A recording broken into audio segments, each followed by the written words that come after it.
Hoje a gente vai falar sobre como a IA pode auxiliar os testes de acessibilidade.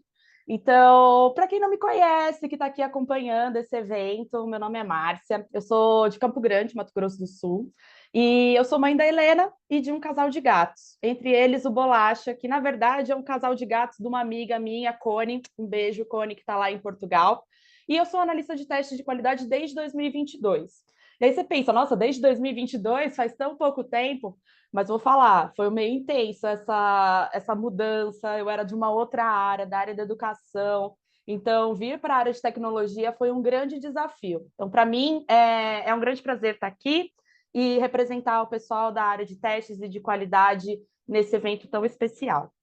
Então, muito prazer, pessoal. Para quem não me conhece aqui, o que a gente vai falar hoje, né? Então, o que é a velhinha? Eu queria trazer um pouco de um contexto dos testes de acessibilidade, se eles são para quem, né? O que é esse WCAG, né? Que é uma sigla, e aí eu vou já explicar para vocês o que é. Então, boas práticas para o teste manual. Então, porque quando a gente pensa em acessibilidade, muitos dos testes, nesse momento, ainda são feitos de forma manual. Então, como que é o nosso processo atual, né? Com as empresas que eu já passei. E algumas sugestões para que o processo atual tenha também um papel do QA. Então, assim, além de eu mostrar o processo, trazer algumas sugestões de melhoria, né, de alguns projetos que eu passei. Como que a IA pode auxiliar e qual que é o objetivo? Porque, assim, eu percebo que a gente está numa era da informação que tudo você tem que ter IA, mas não é de uma forma organizada, não é de uma forma que tem um treinamento. Então, assim, enfiar a IA goela abaixo também não vai resolver os nossos problemas. E aí eu queria trazer uma reflexão e eu quero que vocês comentem aqui comigo. Então, tragam aqui nos comentários, talvez eu não consiga ver as duas telas, e aí, Aline, você vai me ajudando aqui, se o pessoal tiver pergunta ou tiver algum caso que queira compartilhar, é só me interromper aqui que aí a gente discute, beleza? Show! Estamos vendo minha tela de novo? Beleza. Teste de acessibilidade para quem? E aí eu coloquei até uma provocação, mas de novo esse assunto? Pois é. Teste de acessibilidade, ele é um teste que ele é colocado no momento que o meu usuário final reclama de alguma coisa que acontece no meu sistema. Então, é um assunto que a gente precisa trazer com alguma frequência e a gente precisa evoluir essa discussão, porque a maior parte dos analistas de teste com quem eu convivi, dos projetos que eu trabalhei, eram pessoas que não tinham nenhuma limitação física, motora, cognitiva, mas no momento de fazer o teste de acessibilidade, sabe quando a pessoa olha para o lado e fala assim, ai meu Deus, sério que eu tenho que fazer isso? Então, sim, a gente vai trazer esse assunto com alguma frequência. E aí eu trouxe uma imagem, né, que o mundo ideal, ele é um mundo acessível, né? Então, assim, uma coisa que muitas pessoas não percebem é que quando eu falo de acessibilidade, eu já penso instintivamente numa pessoa que tem alguma deficiência. E a acessibilidade, ela precisa ir além dessa rampa, além dessa casca, né? Porque quando um projeto de acessibilidade ele é bem feito, ele considera vários tipos de limitações. Então, por exemplo, a gente pensa numa tecnologia que é assistiva, que ela é fundamental para dar autonomia às pessoas surdas, às pessoas cegas, às pessoas que têm alguma limitação de movimento, membros, enfim. Só que, ao mesmo tempo, quando a gente pensa em acessibilidade também, eu queria até trazer uma provocação para vocês aqui nessas imagens, e aí vocês coloquem aqui nos comentários. Essas pessoas que estão aqui, né, nessas imagens, são pessoas que precisam de acessibilidade? E aí aqui eu não vou ver se vocês responderem, se responderem, eu vou considerar que o pessoal está ouvindo, interagindo, ninguém está dormindo, tá? Porque daqui a pouco a horinha do almoço, então vamos conversar aqui comigo. E aí, nessa imagem, até se tiver alguém assistindo que for deficiente visual, eu vou fazer uma descrição rapidamente. Então, eu tenho duas imagens aqui. Uma é uma mãe com um bebê no colo, né, mexendo no celular, e outra é um senhor de idade mexendo no celular. Então, aqui eu trouxe essas imagens justamente porque, às vezes, a minha acessibilidade ela não atende apenas as pessoas que têm alguma deficiência, mas, às vezes, a gente atende um grande público de pessoas que precisam, às vezes, de uma legenda. Pô, eu tô com um neném no colo, vou pôr para dormir, eu vou assistir esse vídeo com barulho, com áudio.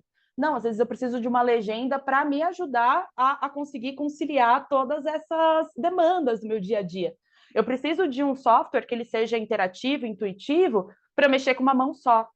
Eu preciso que, se eu não sei o que aquele recurso faz, eu tenho uma legenda, eu tenho uma descrição, eu consiga navegar usando o tab.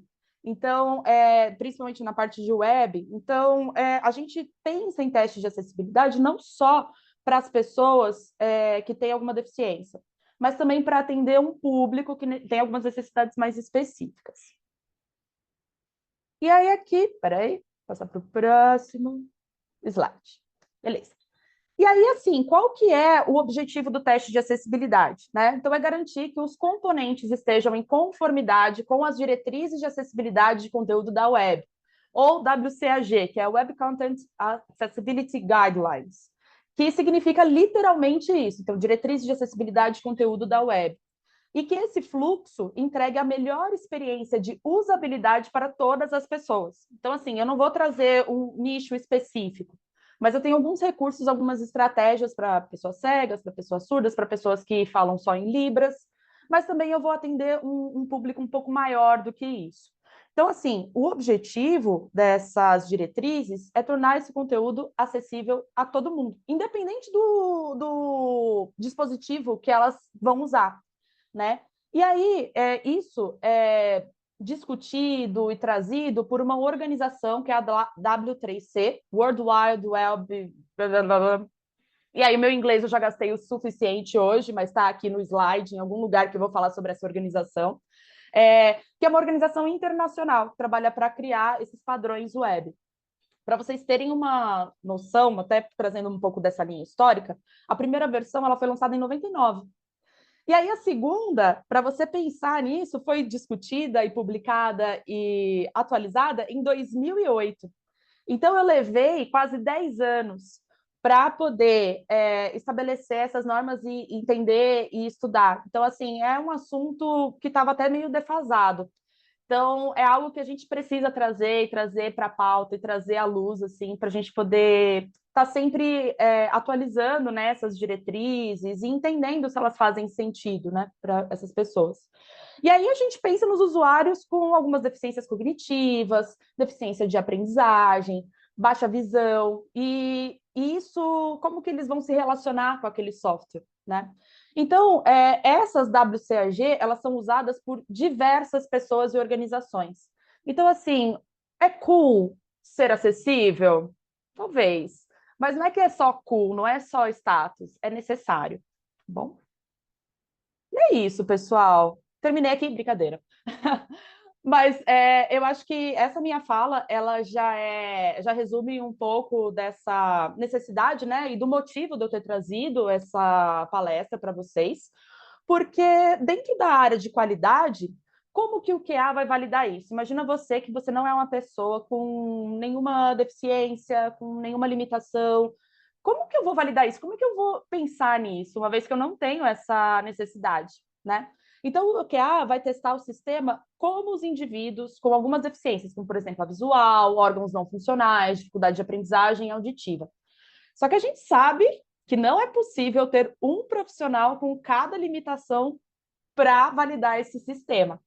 Então, a gente tem que entender de uma forma um pouco mais ampla. Então, sempre que a gente traz a estratégia da acessibilidade, a gente olha meio que para o macro. Existem alguns roteiros de teste, algumas estratégias de teste de acessibilidade que são mais macro, mais genéricas, né? Porque, a não ser que você tenha uma necessidade muito específica, você tenha um nicho de clientes muito específicos, às vezes você não tem essa visão para... Nossa, não tenho essa visão, eu estou me enrolando aqui, mas tudo bem, acontece. Você não tem essa dimensão de como fazer esse teste, como aplicar essa estratégia. Só que a acessibilidade web e mobile, ela não traz benefícios só para o meu usuário final, mas ela traz benefícios para a nossa organização, para a nossa empresa, para o nosso projeto. Porque a boa experiência do usuário traz satisfação. E a parte de qualidade, quando você pensa em processos e principalmente na satisfação do meu cliente final, do meu usuário final. mas a gente também tem que ter satisfação aqui, né, nesse processo, né? A gente, tudo bem que se eu pudesse ter nascido herdeira, talvez, capaz, viu? Não estaria aqui falando com vocês sobre isso. Mas como não é a minha realidade e a gente tem que trabalhar, acho que a gente, em algum grau, também tem que gostar muito do que a gente faz, para poder trazer esse diferencial e essas necessidades de um olhar que não é para mim, entendeu? São para pessoas que convivem comigo, uma vez que a gente está nesse ecossistema gigante chamado planeta Terra, não é mesmo? Pois é.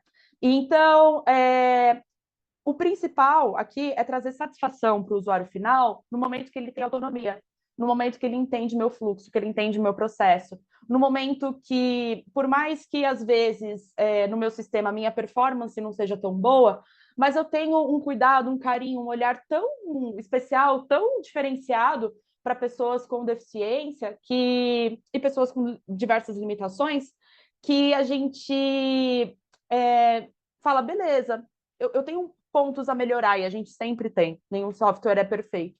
Mas a gente tem um diferencial, que é trazer essa parte de acessibilidade. Beleza. Como que é realizado um teste de acessibilidade? Agora, trazendo aqui um pouquinho para o lado um pouco mais técnico, né? Muitos dos recursos, muitas das estratégias dos testes de acessibilidade é o que a gente chama, usamos a metodologia de testes de caixa preta. Então, ele vai verificar geralmente por meio de extensões disponíveis no mercado de software. Por exemplo, se uma pessoa com daltonismo consegue visualizar os componentes da interface. Só que não se ela consegue ler, mas se ela consegue navegar por todo o sistema de uma maneira fluida, de uma maneira agradável. Então, um outro exemplo é quando, por exemplo, a pessoa tem miopia, né? Então, geralmente, o pessoal aqui que usa óculos, pessoal da tecnologia aqui, não tem uma pessoa que eu não vejo assim que não usa óculos em algum momento da vida, né? Então, será que eu consigo ler de uma forma bem legível, né, o meu tooltip ou aquela informação que me trouxe no toaster? E um outro ponto que é testado por meio dos testes de caixa preta é, por exemplo, o acesso por alguns deficientes auditivos. Se eles não são alfabetizados em português, a interface ela tem um tradutor para a linguagem brasileira de sinais ou para as linguagens, né, que são para pessoas surdas em outros países. Eu tenho uma descrição daquela imagem para que a minha pessoa que seja cega, né, consiga identificar o que acontece na tela por meio do meu navegador, né, no meio do meu tab, eu consigo passar por todas as áreas do sistema. Então, assim, tem alguns. Eu tenho que trazer um recurso, e aí eu vou entender se aquele recurso está tendo o resultado esperado. Então, a gente faz essas validações por meio de alguns aplicativos, né? Principalmente quem não tem, né, nenhuma deficiência. Espera aí. Beleza.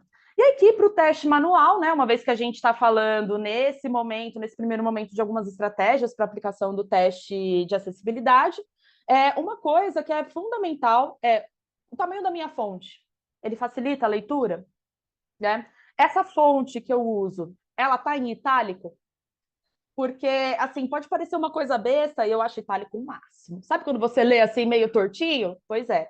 Eu sou a pessoa que eu adoro essas fontes diferentonas, meio coloridas, etc. Só que essa fonte no estilo itálico, ela dificulta a leitura, por exemplo, para pessoas que têm dislexia, né? Então, essa formatação é uma formatação que ela não é acessível.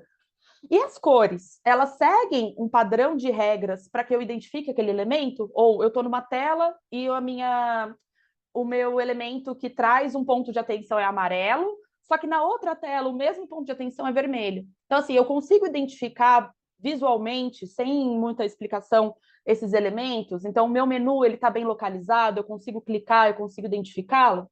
E esses elementos que são informativos, eu tenho um tooltip que me descreve. Às vezes eu tenho essa necessidade, às vezes não. Às vezes a gente tem que tomar um pouco de cuidado com o óbvio, mas ao mesmo tempo, quando eu coloco um triângulo com uma exclamação no meio, eu sei que eu preciso prestar atenção. é algo que está me trazendo um alerta. É meio que uma linguagem universal, mas ainda assim, dependendo do caso, dependendo do ícone, dependendo do design, não sei se tem algum design aqui hoje, designers, um beijo, amo vocês. Porém, às vezes, vocês são muito criativos e não pensam nesses elementos que precisam ser coesos no sistema inteiro. E os links, eles precisam ser claramente identificados por elementos visuais. Então, assim, não é à toa que o meu link, ele muda de cor. Não é à toa que o meu link, ele tem um subscrito, ele tem uma formatação diferente. Porque eu preciso que esteja identificado que é um link, assim, que vai me redirecionar para um outro lugar, ou que eu vou ter, né, um comportamento esperado no qual eu tenho um resultado diferente do que eu navego dentro do sistema. E, claro, né, eu falo assim, é recomendado que todo site tenha conteúdo em áudio para sua descrição de conteúdo. É obrigatório? Não, mas é legal? Caramba. Então, vamos pensar nisso, galera. Eu acho que é algo que a gente precisa trazer. Ah, eu não tenho, mas eu vou sugerir lá no meu time. Acho máximo. E se tiver interpretação em Libras, então, filé, né? Por meio de um avatar digital. Então, assim, tem muitos recursos que as empresas usam fazendo parcerias com empresas que já fornecem esse serviço. Então, a gente contrata esse serviço para poder trazer, né, esse recurso para interpretação em Libras. Uma vez que a gente, eu não sei se vocês sabem, é uma coisa que eu não sabia, mas Libras é uma linguagem diferente do português. Então, assim, a estrutura gramatical, toda a parte que as pessoas que falam Libras estruturam a frase é diferente da nossa construção. Então, às vezes, a gente está falando ali, a pessoa lê lábio, mas ela tá entendendo o que é o contexto, né? Então, quando a gente vai falar com uma pessoa que só fala Libras, a gente tem essa barreira de linguagem. Então, seria o máximo, seria o bicho se a gente tivesse isso em todos os softwares aqui no Brasil. É assim, um sonho, né? Um sonho que se sonha só, não é um sonho que se sonha só, mas um sonho que se sonha junto. 3 notas mais Zezinho, esqueci a parte. E todo conteúdo digital não textual, como por exemplo uma imagem, deverá conter uma descrição. Eu acabei trazendo isso antes porque é algo que a gente faz muito, né, nos projetos que eu atuo.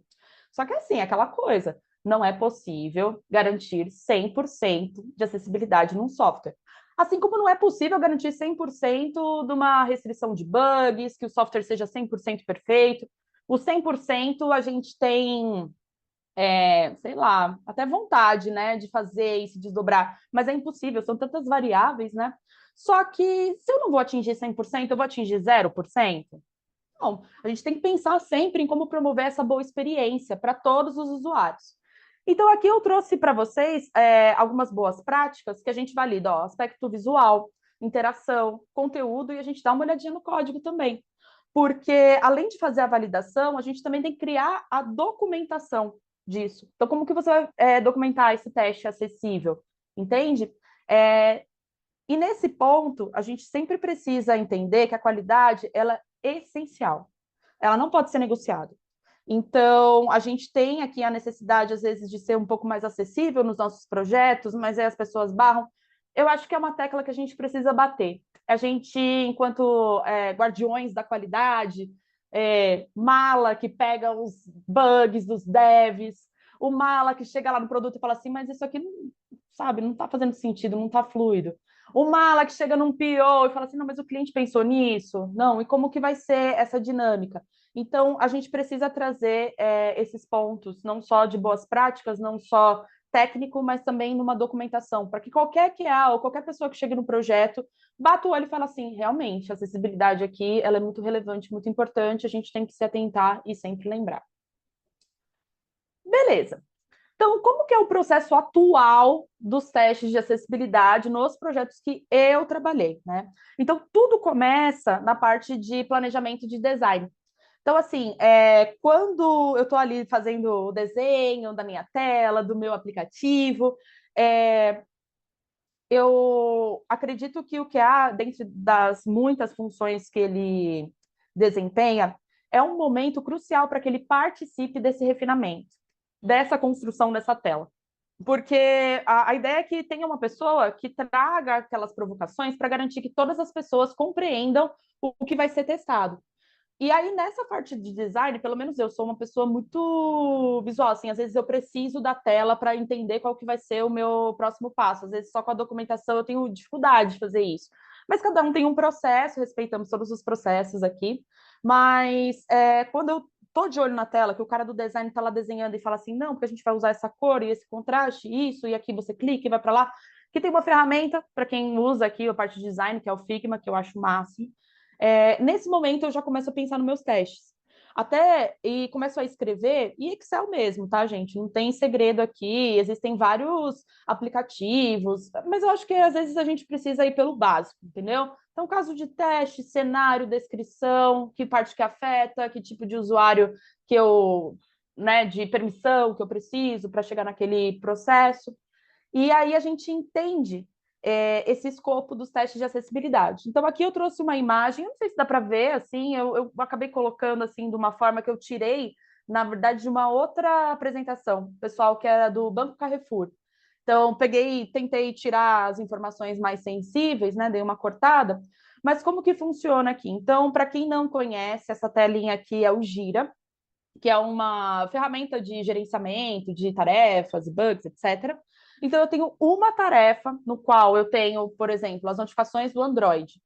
E aí eu tenho os componentes que eu vou fazendo, cada notificação, se eu tenho contraste, se eu tenho um rótulo acessível no ícone de fechar, se eu tenho uma ordenação na navegação desses elementos. Então, assim, aqui o exemplo é o Android, mas tanto para o Android quanto para o iOS, você precisa instituir esse ciclo, né? Como se fosse um épico, né? Para quem trabalha com Gira aqui, entende talvez esse termo do épico como uma organização, né, dentro dele. Então, eu tenho uma tarefa principal no qual eu vou validar os conceitos de acessibilidade e a cada sprint, a cada feature, aquele épico, ele é resgatado. Então, eu posso desenhar esse fluxo, esse processo e deixar ele lá, bonitinho, guardadinho. Então, cada feature que chegar, eu vou relacionando essas tarefas e vou meio que aplicando, né, os testes. E... peraí, deixa eu pegar aqui minha cola, que eu me perdi. E aí, para exemplificar, eu trouxe alguns casos de testes presentes, tá? Mas só aqui nesse circuito, nesse ciclo aqui de testes, eu já consigo mostrar para vocês que eu vejo esses critérios do WCAG, como, por exemplo, conteúdo não textual. Então, os ícones estão fornecendo informações visuais, estão associados a rótulos, né? As mensagens de status, né? Quando você define, por exemplo, o Accessibility Live Region com valor assertive, a notificação de erro é automaticamente anunciada por tecnologias assistidas. Então, ele vai trazer um feedback que é imediato, sem que mude o contexto. Né? E aí a ordem do foco, né? Eu preciso ter uma ordem lógica e sequencial desses elementos, conforme está descrito aqui nesse caso de teste, porque não só visualmente, né? Eu tenho que ter uma sequência lógica para que faça sentido, né? Aqui no Brasil, por exemplo, a gente lê da esquerda para a direita. Então, geralmente, meu ícone de fechar fica do lado direito, porque ele é uma fase final. Por mais que ele fique na parte de cima, acabou se instituindo que é um tipo de... Isso para o Windows, tá? Que é um tipo de leitura, que você bater o olho, você sabe. No Mac, por exemplo, já é diferente. Mas aí ele já tem, assim, essa estrutura de tantos anos que faz sentido, né, para mim estar do lado esquerdo. Tem uma empresa também que tem alguns projetos, e eles são de Israel, que é a Enable. E é uma coisa que, assim, sempre que tinha a validação do sistema como um todo nos regressivos, uma parte que era super importante e fundamental era alterar o idioma para o hebraico. E a estrutura do hebraico, gente, é totalmente diferente, assim, também é algo que me surpreendeu, assim, eu posso estar falando uma bobagem aqui, né, mas para mim foi algo que mudou a minha percepção de testar e validar diferentes idiomas, porque aqui no Brasil a gente pensa em português, inglês e espanhol, mas a gente não pensa, por exemplo, no mandarim, você não pensa, né, em línguas, idiomas que não usam o alfabeto romano. Então, assim, é um diferencial, é algo que você precisa dar uma olhada, assim, se está acessível, se está da esquerda para a direita, da direita para a esquerda, como é que funciona, se está traduzido, se não está. Então, essa parte de idiomas e idiomas que não são no alfabeto romano também entra aqui na parte de testes de acessibilidade.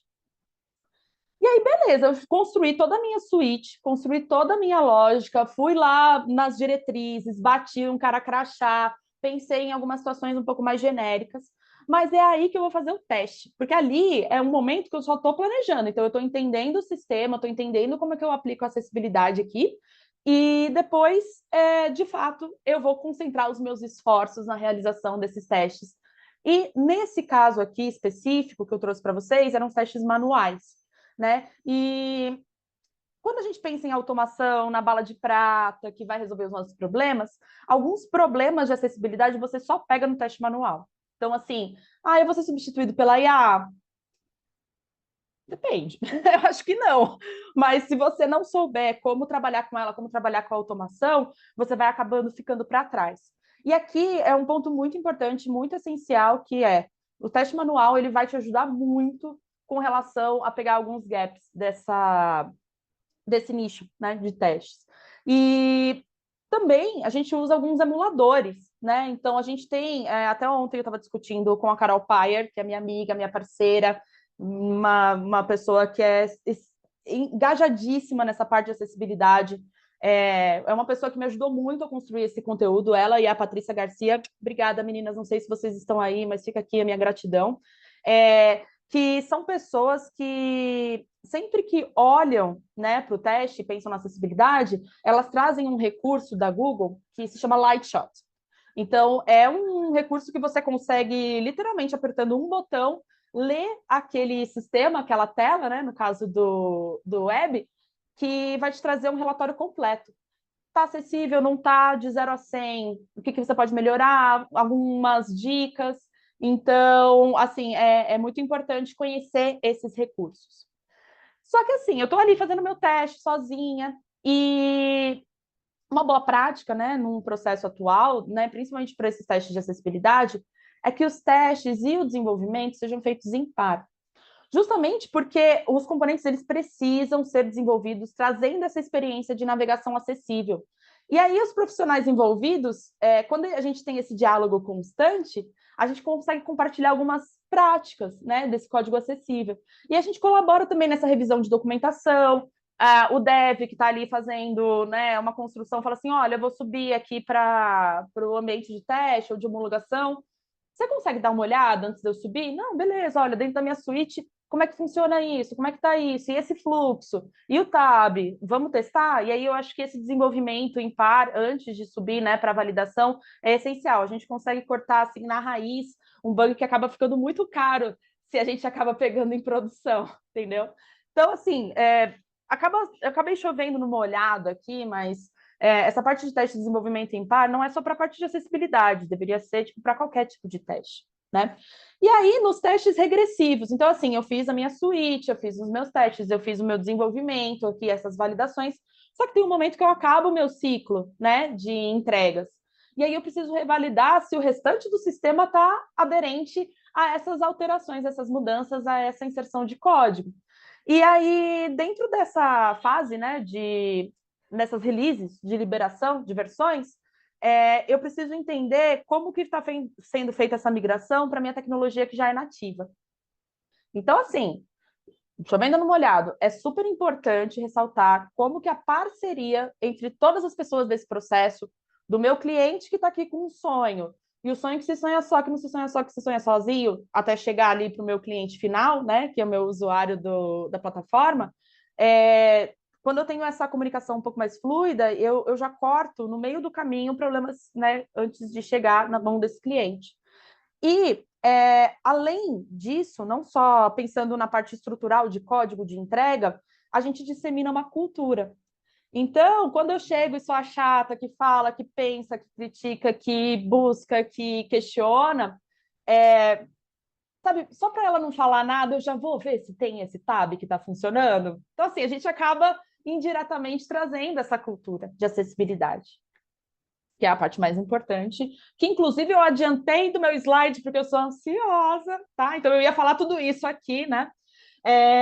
Porque assim, a gente está pensando numa biblioteca de componentes, né? A gente tenta prever essas ações que façam que a acessibilidade seja desenvolvida e validada, mas isso precisa ser feito de maneira contínua, né? Então, assim, a gente tem que promover treinamento, palestras, materiais educativos sobre o tema, para a gente trazer essa parte de aculturamento. Adoro essa palavra, filé, chuchu.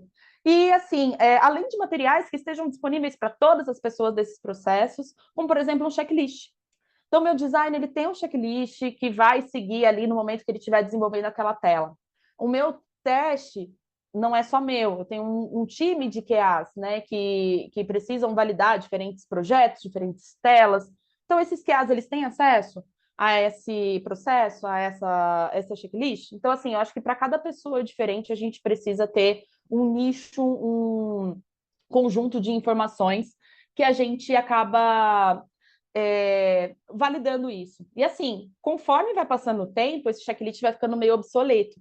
Então, sempre estar tá melhorando isso. Não é porque eu tenho um checklist ali que vai ser, tipo, a minha única ferramenta e ali acabou. Não, isso tem que ser vivo, tem que continuar sendo disseminado, pensado e estrategicamente aplicado. E aí, pensando nesse processo, né, tem algumas sugestões aqui, porque a gente entende que o pessoal da área de QA é muito estratégico, né? E a gente tem esse papel fundamental para garantir que os aplicativos eles sejam acessíveis para todas as pessoas. E sempre que eu participo desses testes de acessibilidades, é, é interessante como às vezes é uma novidade na empresa. E aí as pessoas não envolvem, né, todos os casos. Às vezes tem uma pessoa específica para validar a acessibilidade, ou algum QA que tenha alguma, sei lá, alguma deficiência, que é aquela pessoa, então acaba ficando meio que na mão dele. Só que assim, a gente precisa escalar esse teste para o time como um todo. E aí, acompanhar esses QAs também, né? Então, como que eu vou fazer esse treinamento sobre o uso de leitores de tela? Ou sobre essas boas práticas que eu trouxe nos slides anteriores, né? Só que não é só vomitar essa informação e esperar que aquilo vai florescer. Não, eu preciso servir como um ponto focal para esclarecer essas dúvidas, porque às vezes a gente esquece. E agora que eu vi aqui no meu slide que eu escrevi QAs de um jeito que é de outro, críticas ouvirei, mas não calada, tá, pessoal? Então, assim, podem ignorar essa parte aqui que depois eu ajusto para quem quiser ficar com esse conteúdo, né? E então, assim, é importante a gente acompanhar isso, não só vomitar essa informação para que o pessoal, se puder, se quiser, se tiver um tempo, a gente aplique isso. Não, eu preciso acompanhar, eu preciso cobrar, eu preciso ter uma métrica, né? Quanto de acessibilidade a gente conseguiu atender, como que a gente consegue manter essa régua, como que a gente consegue evoluir isso, sabe? É trazer isso vivo o tempo todo. E, finalmente, quando a gente pensa como que a IA pode auxiliar. Então, eu falei um pouco de testes manuais, falei assim um pouco sobre as bibliotecas que a gente usa aqui na automação, falei de processo, falei de como é importante. Só que aqui a gente quer saber, e aí, ChatGPT, o que você vai fazer para mim aqui? Vou copiar minha descrição da minha user story e colar em você. Calma aí, Calabres. Vamos pensar aqui na segurança desses dados. Vamos pensar também assim que a gente, quando a gente fala de acessibilidade, principalmente para quem não vive algumas necessidades, é muito difícil assim, tipo, imaginar alguns cenários, né? Às vezes você tem um cenário específico de uma pessoa que usa a plataforma e fez uma reclamação numa Google Play, Apple Store da vida. E aí você traz isso à luz. Mas a IA, quando ela analisa o seu processo, analisa a sua história, analisa a sua feature, ela consegue detectar algumas barreiras de navegação. Então, assim, a IA, existem alguns recursos que eu vou apresentar um pouco mais para frente, que você consegue ver, por exemplo, esses links são todos navegáveis, né? O meu formulário, ele dá para eu usar o tab e eu vou preenchendo, ou a partir do momento que eu aperto o tab, ele apaga a informação anterior. Então, aqui eu estou falando sobre barreiras de navegação que não necessariamente são para pessoas com alguma deficiência física, cognitiva. Não, é para qualquer pessoa, porque às vezes você tem aqueles formulários da Google que você consegue salvar, né? Aí no meio do caminho caiu minha internet, minha luz, fui fazer outra coisa, esqueci. Tá preenchido lá, ele dá uma salvada, é intuitivo, é fácil. Então, quando eu tenho, às vezes, formulários assim, não sei se vocês são aqui de São Paulo, né? Eu, pelo menos, moro aqui na cidade de São Paulo. A gente tem uma ferramenta da prefeitura que esqueci o site, mas assim, é referente ao que a gente chama de 156. 156 é um telefone que você liga e aí você tem esse apoio, esse suporte da prefeitura. Só que, por exemplo, eu tô aqui na minha rua e a luz do meu poste apagou. Então, quem que tem que fazer essa manutenção, né? É a prefeitura. A prefeitura não está passando aqui na frente da minha casa para saber que apagou. Mas aí eu entro naquele portal e aí eu tenho que colocar endereço, meu nome, meu CPF, meu signo. Entende? Tem coisas assim que eu entendo que são muito burocráticas, mas é um exemplo de uma ferramenta que não é exatamente super acessível. Mas por uma questão, talvez, até de estratégia mesmo deles, eu não sei exatamente os detalhes. Mas é importante a gente pensar nessas barreiras, e tem uma ferramenta muito legal aqui para a web, que eu vou mostrar para vocês, né, no decorrer aqui das apresentações, que consegue trazer esses insights e mostrar para vocês, né, um ponto, talvez até para trazer para o time para melhorar. Proposição de alternativas inclusivas. Então, assim, além da gente detectar a barreira, ela vai propor algumas alternativas viáveis para uma jornada digital. Então, por exemplo, se um botão não é acessível via teclado, a IA vai sugerir algumas modificações no código para garantir que ele seja facilmente acionado. E usando apenas o teclado, né? Então, às vezes eu não tenho mouse, eu não tenho mobilidade, mas um Alt Tab que vai me levar, né, para aquela janela, ou algum outro atalho, né? E é super importante isso, porque às vezes um atalho que eu uso numa determinada aplicação é diferente na outra, então assim, não tem muito um consenso disso, né? Mas a IA acaba trazendo essas dicas, né? Essas alternativas inclusivas pensando num geral. Conformidade com critérios de contraste e tamanhos de fontes. Isso aqui é uma coisa que eu também trouxe lá no começo, né?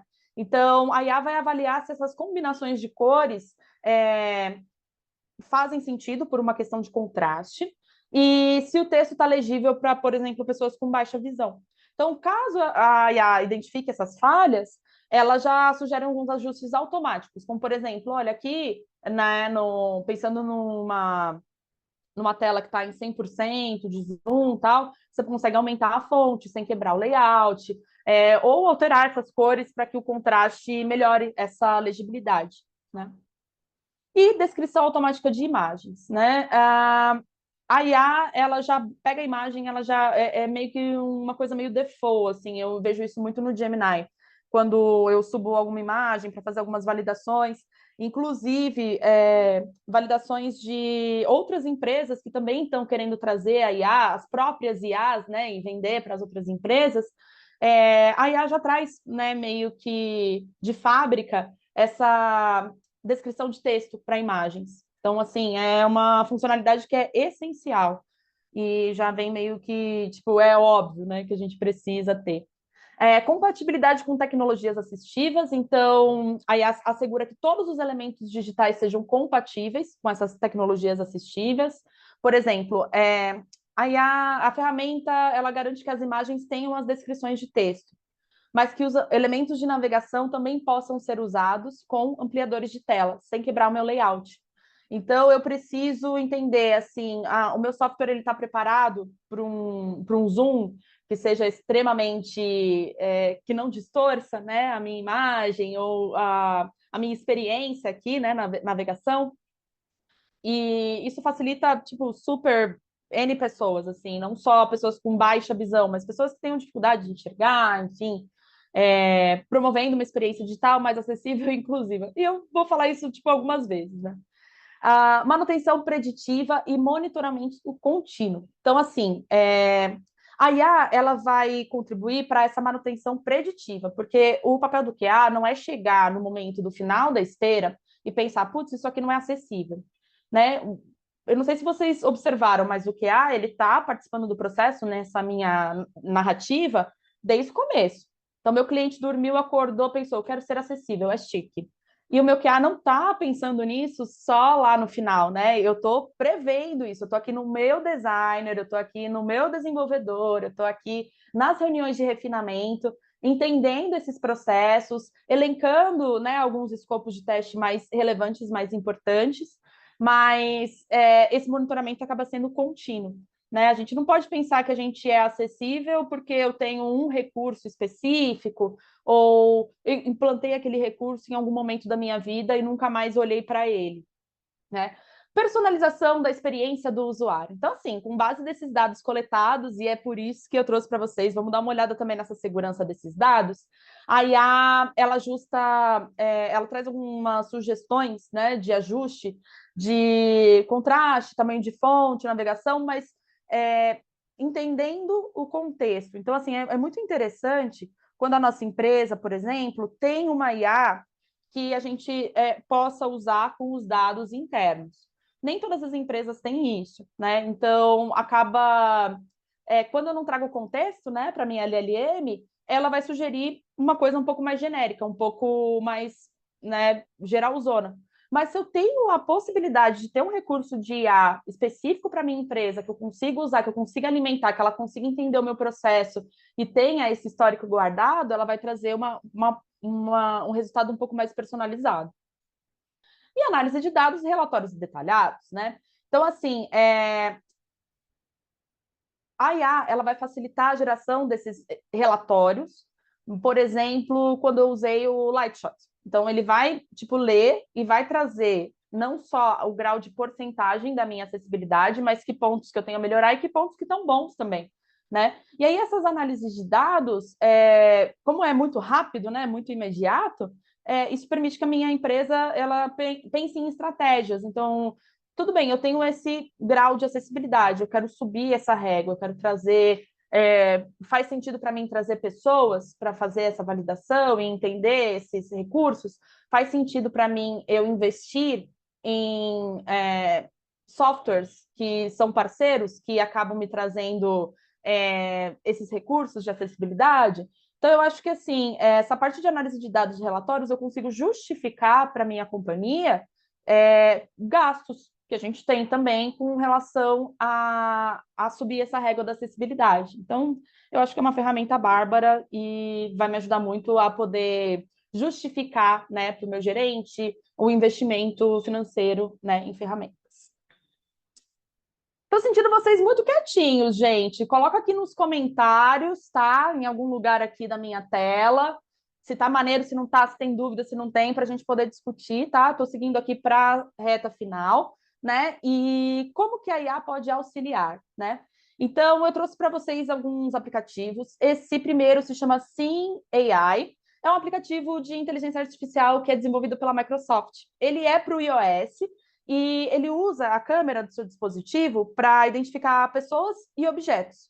E aí o aplicativo ele descreve de forma muito audível esses objetos para pessoas com deficiência visual. Então, assim, eu descobri, eu não sou muito pró iPhone, me critiquem, me julguem, Android hashtag, um beijo, mas eu achei bárbaro, assim, no momento que eu estava fazendo a pesquisa aqui para trazer esse conteúdo para vocês, tem o site desse Sim AI e é bárbaro, assim, a forma que eles fazem o marketing, eu achei muito legal. Aqui, né, um aplicativo PTBR, porque aqui a gente é made in Brasil com S, que é o HandTalk. O HandTalk é uma plataforma que traduz simultaneamente conteúdos em português para a língua brasileira de sinais. E aí a ideia é trazer essa inclusão social de pessoas surdas, né? Uma curiosidade, foi criada em 2013 por... Ih, a minha... Peraí, deixa eu baixar aqui. Beleza. Foi criado em julho de 2013 por 3 brasileiros. E eu acho que é sensacional, assim, para quem não conhece, tem para Android, tem para iOS. Então, se eu fosse vocês, eu baixava assim só por curiosidade, para dar uma força aqui também, né? É super interessante para as métricas deles, né? Fazer esse levantamento de pessoas que fazem o download, de fazer o seu review, de dar estrela ou de fazer comentários para que eles consigam aprimorar, né, essa ferramenta que já é um máximo. E aqui também eu tenho a Essential Accessibility, que é a ferramenta que eu estava comentando com vocês nos slides anteriores, né? Então, é uma tecnologia assistiva para computadores pessoais que auxilia os usuários com dificuldades de controlar o mouse, de usar o teclado ou de ler na tela. Então, assim, na prática, como é que ele funciona? É um navegador com alguns recursos de acessibilidade. Então, eu tenho o Chrome, tenho o Firefox e eu tenho esse navegador que ele já me traz, assim, né, na sua configuração, controlar o cursor, por exemplo, com o movimento do rosto e com alguns comandos de voz. tá? E algumas outras alternativas para quem não usa o mouse, né? E aí ele pode ser baixado gratuitamente, tá? Nos sites das empresas, né? Então, é um conjunto de empresas que libera, então, assim, é um software gratuito que eu super indico para vocês. Beleza, então, assim, eu falei da IA, falei do processo manual, mas, assim, qual que é o objetivo principal para a gente trazer a IA, né, nesse contexto da acessibilidade? É quando você pensa numa semântica de código. Então, assim, eu preciso transmitir corretamente para essas tecnologias o propósito do elemento. Então, eu informo estado, nome, valor do componente, e isso já sobe um pouco a minha régua. O meu código ele já tem um refinamento aí, pensando na aplicação da IA para trazer essas validações de acessibilidade. E a descrição dos ícones. Então, eu falo aqui um pouco com o pessoal do front-end mais diretamente, né? Já estamos trazendo muitas opções com rótulo acessível que descreva a sua funcionalidade. Isso é uma coisa que muitos sites brasileiros já aplicam, né? A gente tem um grau mediano, né, de aplicação de descrição de ícones, mas não é só o ícone e o componente, mas assim algumas notificações e alguns botões. Então, a gente precisa ampliar um pouco também esse conceito. Mensagem de feedback em notificações. Então, quando exibida uma notificação, o conteúdo é anunciado automaticamente pelas tecnologias assistivas, sem que a pessoa precise explorar o seu conteúdo na tela.